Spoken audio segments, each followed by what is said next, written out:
Good evening students. आज हम AP के कुछ इंपॉर्टेंट क्वेश्चंस करने जा रहे हैं जो आपके बाकायदा बोर्ड में पूछे जाते हैं, जो क्वेश्चंस आपके बोर्ड में कई बार रिपीट होते हैं, जिस पैटर्न के क्वेश्चंस। चलिए क्वेश्चन करना स्टार्ट करते हैं।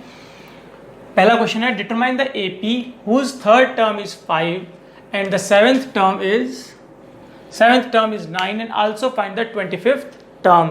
ऐसी एक एपी पहले हमें फाइंड आउट करनी है जिसकी थर्ड टर्म जो है वो 5 है, सेवेंथ टर्म जो है वो 9 है, और उसके बाद हमें उसकी 25th टर्म भी निकालनी है। तो अगर आपका फॉर्मूला है a plus n minus 1 into D is equal to A N, तो a आपका क्या होता है, a आपकी किसी भी टर्म की किसी भी एपी की फर्स्ट टर्म, n आपका जौन सी डिजिट पूछी गई है, d आपका कॉमन डिफरेंस, और an जो है वो आपका जो टर्म पूछी गई है उस पोजीशन पे जो वैल्यू है वो आपकी an की वैल्यू होती है। अब यहाँ पे आपको क्या दिया हुआ है, यहाँ पे आपको थर्ड टर्म दी हुई है, थर्ड टर्म आपको दी हुई है 5, यानी आपकी n की वैल्यू क्या हो गई 3 एंड a3 की वैल्यू क्या हो गई 5। आपकी वैल्यू आपके पास जो फॉर्मूला है a प्लस एन माइनस 1 उसमें हम पुट करते हैं। a हमें दिया हुआ, d हमें दिया नहीं हुआ, तो हम उसको a और d ही लेंगे। तो हमारा फॉर्मूला है a plus N minus 1 into D is equal to A N. A की वैल्यू आपको नहीं दी हुई इसलिए आपने a ही लिया है, प्लस n की value 3 minus 1 into D is equal to 5। Solve करते हैं, ये आपका बनेगा a plus 2d equal to 5। ये आपकी फर्स्ट इक्वेशन बन गई है। नेक्स्ट आपको दिया हुआ है सेवेंथ टर्म, तो सेवेंथ टर्म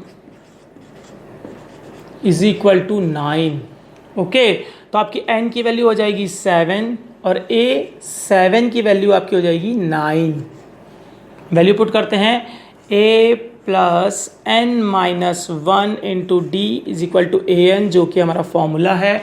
हमारी वैल्यू होगी जी a plus 7 minus 1 into D is equal to 9, तो a plus 6d is equal to 9। ये आपका क्या हो जाएगा, सेकेंड इक्वेशन हो जाएगी। आपके पास दो इक्वेशन है, दो वेरिएबल है, आप कोई सा भी तरीका यूज़ कर सकते हैं, चाहे क्रॉस मल्टीप्लिकेशन कीजिए, सब्सटीट्यूशन कीजिए या एलिमिनेशन कीजिए। मुझे एलिमिनेशन सबसे बेस्ट लगता है इसलिए मैं वही यूज़ करूँगा। चलिए फॉर्मूला यूज़ करते हैं, a plus 2d is equal to 5 and a plus 6d equal to 9। हम यहाँ पे क्या कर रहे हैं, सॉल्व कर रहे हैं, solving equation first and second. Values मैंने पुट कर दी है, मैं इसको सॉल्व करने जा रहा हूँ। प्लस माइनस माइनस माइनस, ए से ए कैंसिल हो गया, यहाँ पे आपके पास बचेगा minus 4d equal to minus 4, d equal to minus 4 upon minus 4 is equal to आपका आंसर आ जाएगा 1। यानी अगर आप यही वैल्यू किसी भी इक्वेशन में सब्सटीट्यूट करते हैं तो आपको a की वैल्यू मिल जाएगी। d की वैल्यू आपको सब्सटीट्यूट करनी है किसी भी इक्वेशन में। मैं फर्स्ट में कर रहा हूँ, मेरी फर्स्ट इक्वेशन है a plus 2d equal to 5। मैंने d की वैल्यू 1 सब्सटीट्यूट कर दी, तो a plus 2 into 1 is equal to 5, यानी a की वैल्यू मुझे क्या मिल गई, a प्लस 2 इक्वल टू 5, यानी a की वैल्यू हो गई मेरी 3। a की वैल्यू मुझे 3 मिल चुकी है, d की वैल्यू मेरे पास 1 है, तो मेरी AP क्या बन जाएगी 3, 4, 5, 6, 7, 8, 9, 10 dash dash dash. First term मेरी 3 है, उसके बाद कॉमन डिफरेंस 1 है, तो 3 प्लस 1 4, 4 प्लस 1 5, 5 प्लस 1 6, 6 प्लस 1 7। या फिर अगर हम दूसरे तरीके से चेक करना चाहें तो सेकंड टर्म में से फर्स्ट टर्म गया तो 4 में से 3 1, 5 में से 4 1, 6 में से 5 1, 7 में से 6 1, 8 में से 7 1, 9 में से 8 1, सबका कॉमन डिफरेंस 1, यानी हमारी एपी क्या बनी 3 4 5 6 7 8 9 10। अब अगर हम चेक करना चाहते हैं कि हमारी एपी सही है या नहीं, तो हम कैसे चेक कर सकते हैं। थर्ड टर्म उसने बोली है 5, चेक करिए फर्स्ट सेकंड थर्ड टर्म 5 आ रही है। सेवेंथ टर्म उसने 9 बोली है, तो 1 2 3 4 5 6 7, सेवेंथ टर्म हमारी क्या आ रही है 9, यानी हमारी एपी बिल्कुल सही है। अब उसने हमसे 25th टर्म पूछी है, हमारे पास ए की वैल्यू है 3, हमारे पास d की वैल्यू है 1, उसने हमसे 25th टर्म पूछी है, इसलिए n की वैल्यू क्या हो गई 25, और हम an को फाइंड आउट करेंगे क्योंकि उसकी वैल्यू उसने हमसे पूछी है। फॉर्मूला आपके पास है a plus n minus 1 into D is equal to an। सारी वैल्यू सब्सटीट्यूट कीजिए, 3 प्लस आपके पास 24 minus 1 into 1 is equal to an।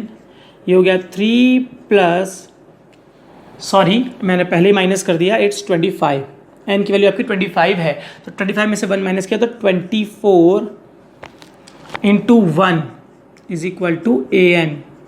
तो आपके पास an यानी n की वैल्यू आपके पास 25 है, तो यहाँ पे आप 25 भी लिख सकते हैं, a25, तो मेरे पास a25 यानी मेरी 25th वैल्यू क्या आई है 24 प्लस 3 इट्स 27, यानी मेरी AP की 25th टर्म आई है मेरी 7।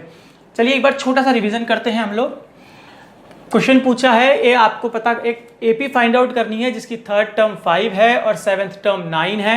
AP फाइंड आउट करने के बाद आपको उसकी 25th टर्म भी पता करनी है। सबसे पहले आपने लिखा 3rd टर्म जो है वो 5 है, तो n की वैल्यू आपकी 3 हो गई और A3 की वैल्यू आपकी क्या हो गई 5।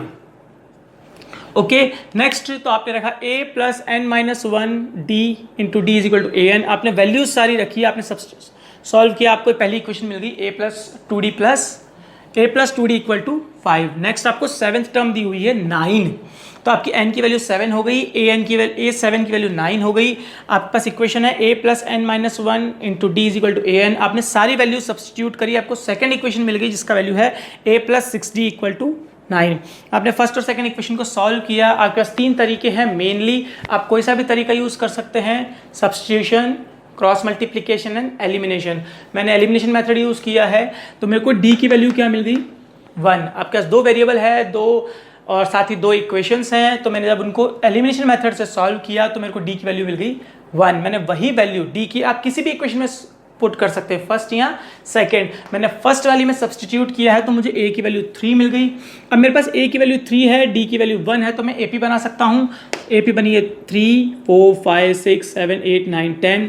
तो हमारी AP इसने चेक करने के लिए 3rd टर्म 5th बोली थी, तो 1 2 3 यानी 3rd टर्म मेरी 5th आ रही है और 7th टर्म इसने 9th बोली थी, तो 1 2 3 4 5 6 7, 7th टर्म मेरी क्या आ रही है 9 आ रही है, यानी मेरी AP बिल्कुल सही है। अब उसने बोला 25th टर्म हमें फाइंड आउट करना है, तो हमने a की वैल्यू रखी 3, d की वैल्यू 1, n की वैल्यू आपको 25 मिल गई क्योंकि उसने 25th टर्म पूछी है, तो आप an निकालेंगे। आपने वैल्यू रखी 3 plus 25 minus 1 into 1 is equal to an, तो आपको 25th टर्म मिल गई क्या 27। चलिए नेक्स्ट क्वेश्चन की तरफ बढ़ते हैं। हमारा नेक्स्ट क्वेश्चन है how many 2 digits number are divisible by 3। तो पहले मैं आपको समझाना चाहूंगा 2 डिजिट किस तरीके से बोलना चाह रहा है। जैसे अगर मैं वैल्यू रखता हूं 9, तो ये मेरा 1 डिजिट नंबर है, ओनली वंस खत्म। अब मैं रखता हूँ 12, तो वंस और टेंस, यानी ये मेरा 2 डिजिट नंबर हो गया। इसी तरीके से अगर मैं 111 रख देता तो वंस टेंस 100, यानी मेरा 3 डिजिट नंबर हो जाता। तो इसने हमें बात करी है सिर्फ 2 डिजिट नंबर की, तो हमें क्या करना है, सिर्फ 2 डिजिट नंबर चेक करना है कि कितने ऐसे 2 डिजिट नंबर्स हैं जो 3 से डिविजिबल होते हैं। चलिए आज सॉल्व करते हैं आगे। तो सबसे छोटा 2 डिजिट नंबर जो 3 से डिवाइड होता है वो है आपका 12। जब आप 3 का डिवाइड बोलते हैं तो 3 1 3, 3 2 6, 3 3 9 एंड 3 4 12। जब आप 3 3 पे आते हैं 9 तो वो 1 डिजिट है। आप 3 4 12 पे आते हैं तो वो 2 डिजिट है, यानी आपका स्मॉलेस्ट नंबर 2 डिजिट का जो 3 से डिवाइड होता है वो आपका 12 है। तो 12 आपका क्या है, स्मॉलेस्ट 2 डिजिट नंबर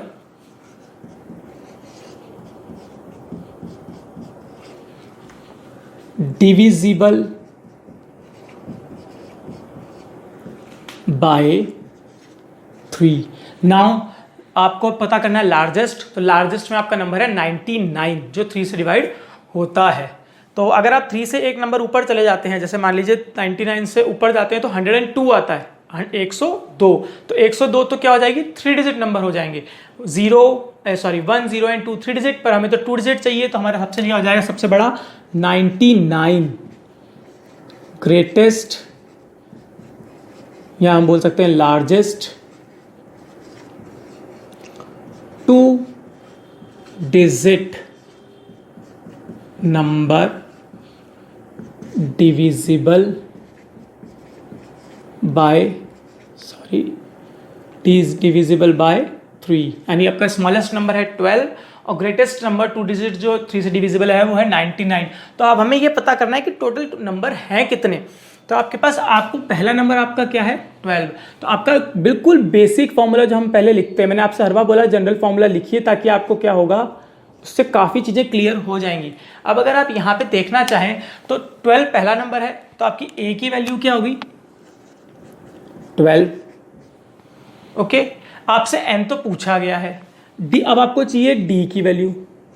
आप 3 के डिविजल बोल रहे हैं, यानी इनडायरेक्ट में आप क्या बोल रहे हैं 3 का टेबल ही तो बोल रहे हैं। 12, 15, 18, 21, तो आपकी जो डिफरेंस है जैसे 12, 15, 18, 21, तो इनका बीच का डिफरेंस क्या आ रहा है 3, 3, 3, यानी आपकी जो कॉमन डिफरेंस है यानी डी की वैल्यू आपकी क्या आ गई, आपकी 3 आ गई। नेक्स्ट ए एन आपको दिया हुआ है, एन तो आपसे पूछा है कितने डिजिट है, और ए एन आपको दिया हुआ है। ए एन मैंने आपसे कहा था जो 99, जिस नंबर पे जिस पोजीशन पे 99 आएगा उतनी ही डिजिट्स आपकी डिविजिबल होंगी।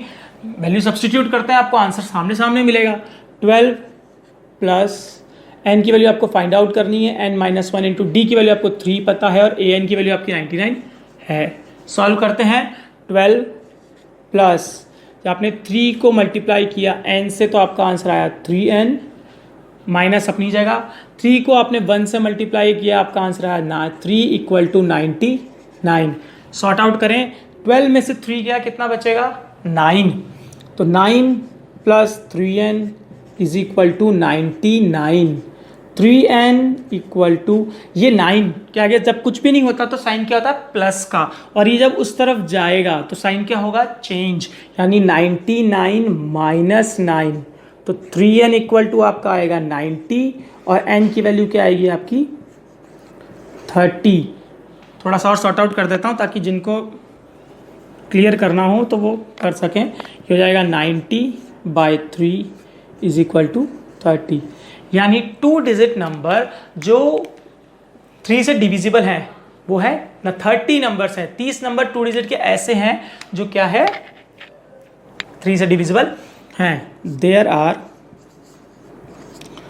30 2 digit numbers which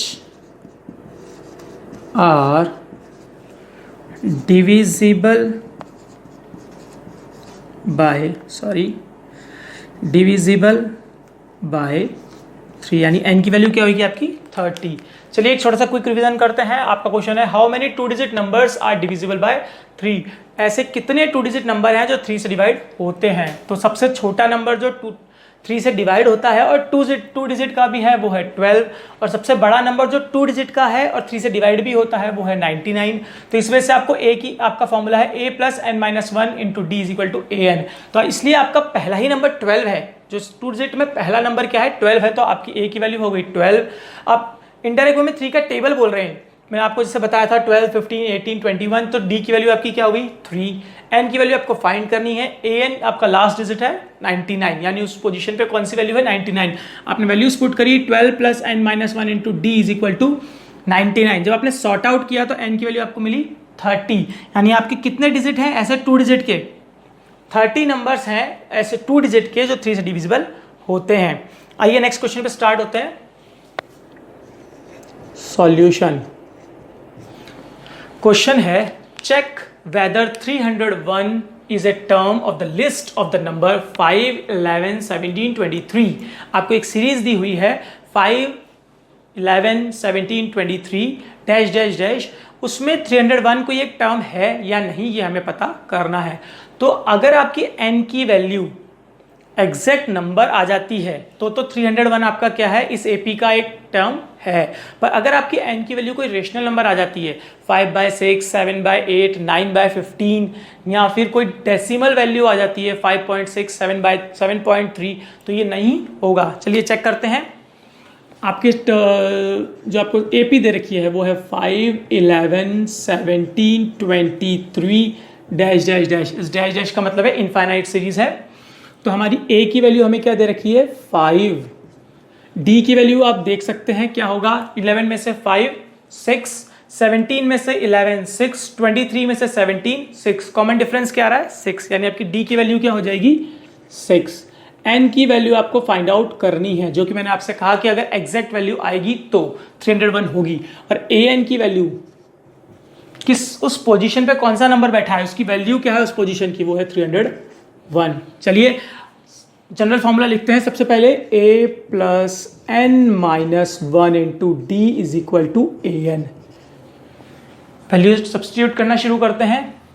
5 plus N minus 1 into 6 is equal to 301। 5 plus इस 6 को मल्टीप्लाई कीजिए n से तो आपका आएगा 6n, माइनस इस 6 को मल्टीप्लाई कीजिए 1 से, आपका आंसर आएगा 6 इज इक्वल टू 301। आप माइनस का 6 बड़ा है, प्लस का 5 छोटा है, यानी आपको मिलेगा 6n minus 1 is equal to 301।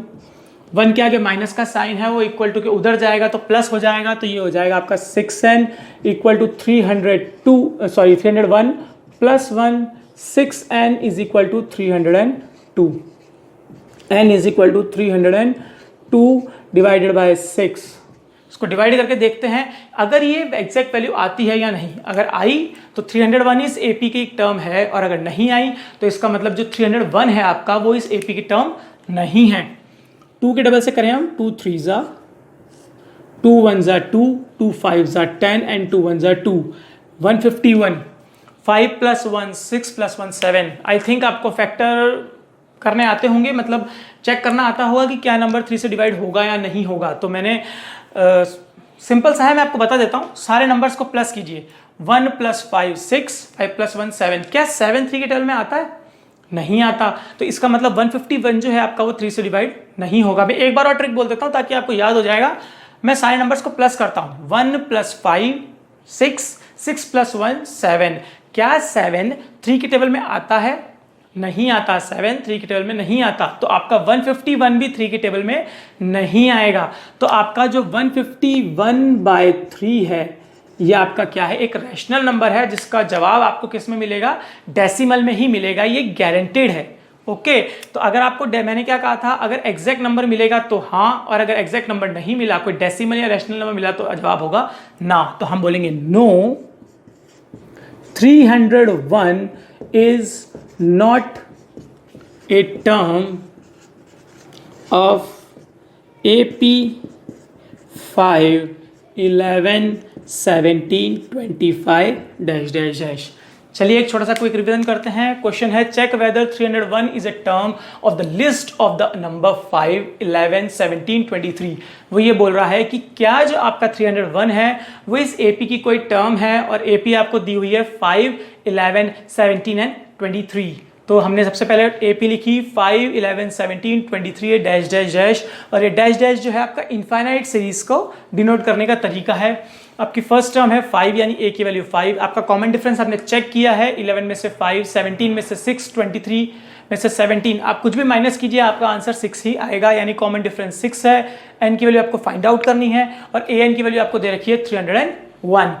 तो आपने वैल्यूज जब सब आपका कॉमन जो जनरल फॉर्मूला है वो है A plus N minus 1 into D is equal to AN। आपने वैल्यूज सब्सटीट्यूट करी, 5 plus N minus 1 into 6 is equal to 301। जब आपने सॉर्ट आउट किया तो N की वैल्यू आपको मिली 151/3। यहाँ पे मैं ट्रिक एक बार वापस दोहरा देता हूँ। हम सारे नंबर्स को प्लस करते हैं। 1 प्लस 5 6 प्लस 1 7। क्या 7 3 के टेबल में आता है? नहीं आता। तो आपका जो डिवाइड करेंगे तो आपको आंसर जो है वो 110% आपको डेसिमल में ही मिलेगा। तो जैसे आपका आंसर डेसिमल में आया तो आपका 301 जो है वो इस AP की टर्म नहीं है। तो हम लिखेंगे no, 301 is not a term of AP 5, 11, 17 and 25। I hope आपका क्वेश्चन है कि find the 11th term from last term towards the first term of AP, और AP आपको दी हुई है 10, 7, 4, -62 लास्ट टर्म। यानी सबसे पहली चीज मैं आपसे ये कहना चाहूंगा कि आपको लास्ट टर्म पता है। लास्ट टर्म कितनी है? -62। यानी ये इनफाइनाइट सीरीज नहीं है, ये कौन सी है? फाइनाइट सीरीज है, क्योंकि लास्ट टर्म आपको पता है। नेक्स्ट चीज जो मैं आपसे कहना चाहूंगा वो ये कि वो ये कह रहा है कि जब मैं पीछे से चलूं, 62 से चलूं, तो 11th टर्म कौन सी होगी, ये वो पूछ रहा है। तो यहाँ पे एक नया टर्म आया है, लास्ट टर्म। तो उस लास्ट टर्म को मैं एल से डिनोट करूंगा, और मैं फॉर्मूला कौन सा यूज करूंगा? फॉर्मूला यूज करूंगा मैं फॉर्मूला है L - n - 1 into D is equal to ln। ये आपका फॉर्मूला है जो आप यूज करेंगे। तो यहाँ पे आपकी L की वैल्यू क्या दे रखी है? -62। नेक्स्ट n आपको पता है, जो आपसे पूछा है वो है 11th टर्म, यानी n की वैल्यू आपकी क्या है? 11। नेक्स्ट आपकी d जो है वो कॉमन डिफरेंस है, वो आप निकाल सकते हैं। आपको AP दी है 10, 7, 4। जब आप 7 में से 10 माइनस करेंगे -3, 4 में से 7 माइनस करेंगे -3, यानी आपकी d की वैल्यू क्या हो गई? -3। और ln आपको निकालना है। 11th टर्म पूछी है। चलिए वैल्यू सब्स्टिट्यूट करते हैं। -62 माइनस ब्रैकेट में 11 - 1 इंटू -3 इक्वल टू ln। एक बात का ध्यान रखिएगा, जहाँ भी माइनस आ जाता है वहाँ ब्रैकेट लगा लीजिए, ताकि आपकी कैलकुलेशन जो होगी वो गलत होने के चांसेस बहुत कम हो जाएंगे। -62 minus 10 into -3 equal to ln। आप सॉल्व कीजिए। -62 minus into minus plus 30 equal to ln, यानी आपकी ln की वैल्यू क्या हो गई? -32। अगर आप पीछे से चलते हैं और 11th टर्म में आते हैं, यानी आप 62 से स्टार्ट करते हैं और आप लास्ट 11th टर्म तक आते हैं पीछे से, तो आपकी वैल्यू क्या आएगी? -32। अगर आप देखें तो -62 पीछे से आए हैं हम, तो क्या है ये? अगर उस तरफ से मैं चलता हूँ तो फर्स्ट टर्म है, तो वो फॉर्मूला भी मैं यूज़ कर सकता था, पर वहाँ पे मेरा क्या हो जाता था? डी की वैल्यू चेंज हो जानी थी। और यहाँ पे मेरी डी की वैल्यू क्या रहेगी? वहाँ पे मेरी डी की वैल्यू प्लस हो जाती। अगर मैं पीछे से चलता तो -62 के बाद मेरी नेक्स्ट डिजिट क्या आती? 3 के डिफरेंस से -59। पर मैं पीछे से चल रहा हूँ, तो मैंने लास्ट टर्म से अगर आपको पूछा जाए तो आप ये फॉर्मूला भी यूज़ कर सकते हैं। तो एक थोड़ा सा क्विक रिविजन हो जाए। हमसे पूछा है 11th टर्म, पीछे से पूछी है, और हमें AP दी है 10, 7, 4 और -62 हमें लास्ट डिजिट दी है। तो जो ध्यान देने वाली बात वो ये है कि लास्ट डिजिट मुझे पता है, इसलिए ये इनफाइनाइट सीरीज नहीं है, ये फाइनाइट सीरीज है। L आपकी लास्ट टर्म को डिनोट करेंगे हम L से, तो L - n - 1 into D equal to ln। ये फॉर्मूला आप यूज़ करेंगे। आपकी L की वैल्यू है -62, n की वैल्यू है 11th, क्योंकि 11th पूछी है। D की वैल्यू है आपकी -3, जो कि आपने निकाली है। 7 में से 10 गया -3, 4 में से 7 गया -3। आपने वैल्यू सब्सटीट्यूट करी, कैलकुलेशन किया, आपका आंसर आया ln की वैल्यू आया आपकी -32. आई होप आज का लेक्चर आपको पूरा समझ में आया होगा। नेक्स्ट लेक्चर में हम सम ऑफ AP लेंगे, और अगर आपके कोई भी डाउट्स हों तो आप जो मेरा चैनल है उसमें मेरा नंबर दिया हुआ है, आप उस नंबर पे व्हाट्सअप कर सकते हैं, कॉल कर सकते हैं। और मैं चाहूँगा अगर आपको लेक्चर समझ में आया हो तो इसे लाइक कीजिए, शेयर कीजिए, और अपने ज़्यादा से ज़्यादा फ्रेंड्स के साथ शेयर कीजिए, सब्सक्राइब कीजिए, ताकि उन्हें भी AP क्लियर हो सके। और ये कुछ क्वेश्चंस इंपॉर्टेंट हैं जो बोर्ड में इस पैटर्न के क्वेश्चन हर साल आते ही आते हैं। थोड़ा बहुत नंबर्स चेंज हो जाते हैं पर क्वेश्चन हमेशा आता है। Thank you and have a nice day.